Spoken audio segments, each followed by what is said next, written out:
தாய் தமிழ் உறவுகளுக்கு வணக்கம்.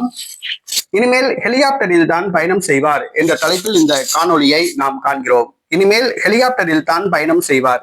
ஆம், நடிகர் விஜய் இனிமேல் சாலை மார்க்கமாக பயணம் செய்ய மாட்டார். வான்வழி மார்க்கமாக ஹெலிகாப்டரில் தான் பயணம் செய்வார். கரூரில் அவர் சாலை மார்க்கமாக பயணம் செய்த பொழுது வர தாமதமாகியது. இதனால் பலர் பசி கொடுமையால் அவதிப்பட்டனர், குடிநீர் இல்லாமல் அவதிப்பட்டனர்.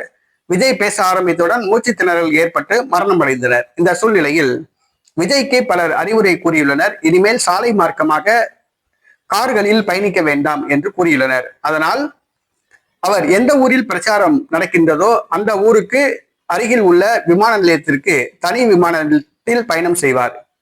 அந்த விமான நிலையத்திலிருந்து கூட்டம் நடக்கும் இடத்திற்கு ஹெலிகாப்டரில் பயணம் செய்வார். இதற்காக துபாயில் உள்ள ஒரு ஹெலிகாப்டர் நிறுவனத்திடம் பேச்சுவார்த்தை நடத்துவதாக கூறப்படுகிறது. அதாவது நடிகர் விஜய் பிரச்சார கூட்டங்களுக்கு செல்வதற்காக ஹெலிகாப்டர் தேவைப்படுகிறது.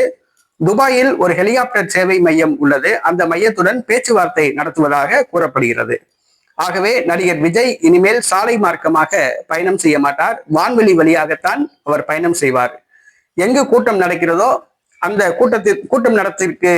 கூட்டம் நடக்கும் இடத்திற்கு அருகில் உள்ள விமான நிலையத்திற்கு தனி விமானம் மூலம் வருவார். அந்த விமான நிலையத்திலிருந்து கூட்டம் நடக்கும் இடத்திற்கு ஹெலிகாப்டரில் பயணிப்பார்.